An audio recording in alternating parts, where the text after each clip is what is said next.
Bonjour à tous mes élèves, je vous présente la leçon quelques propriétés de l'air et ses constituants.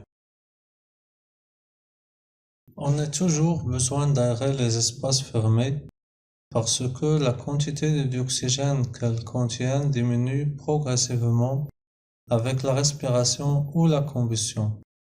Alors, quel est le pourcentage de dioxygène dans l'air et est-ce que l'air possède une masse?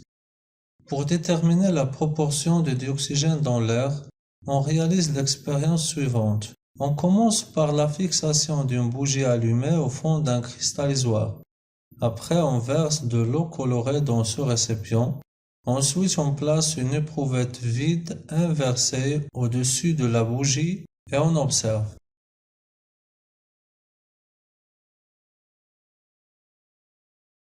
On observe que, dès qu'on place le récipient inversé sur la bougie, la flamme diminue, ce qui indique la faible quantité de dioxygène dans l'éprouvette.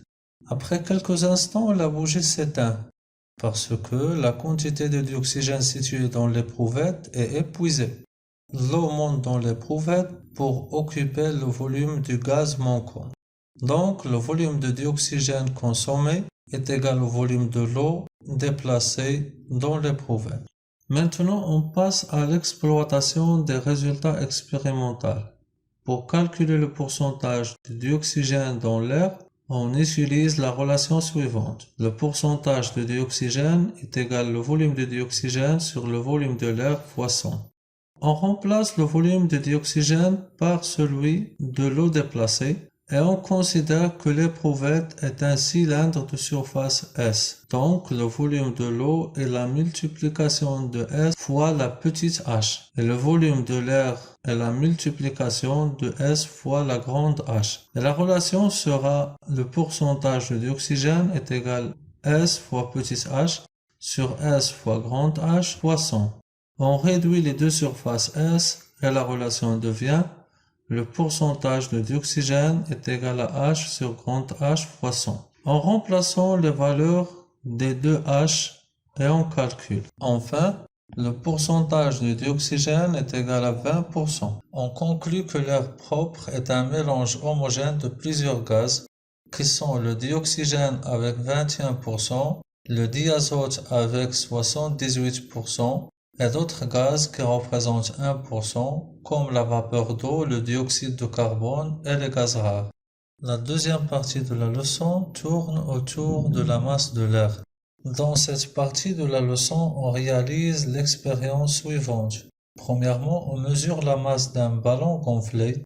Dans ce cas, on trouve M1 est égal à 585 grammes.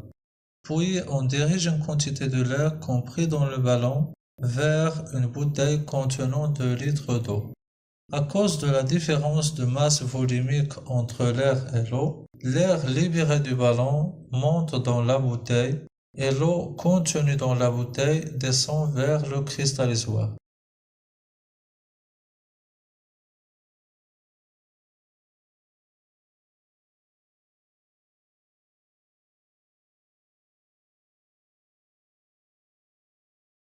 On fait une deuxième mesure de la masse du ballon et on trouve la valeur 582,42 grammes. Parlons du volume de l'air. On observe que l'air libéré remplit toute la bouteille, alors le volume de l'air libéré est égal à 2 litres. Ensuite, on discute de la variation de la masse du ballon.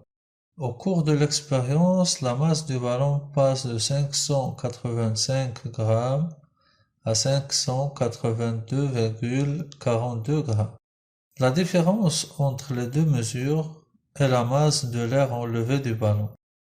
Elle est égale à 2,58 grammes. On calcule la masse d'un litre d'air. Nous savons que la masse de 2 litres d'air est 2,58 grammes. Et on considère que la masse de 1 litre d'air est X. Donc X est égal à 1 litre fois 2,58 grammes sur 2. Est égal à 2,58 grammes sur 2 est égal à 1,29 grammes. Il faut savoir que la masse de l'air dépend de deux paramètres, dépend de la pression et la température de l'air.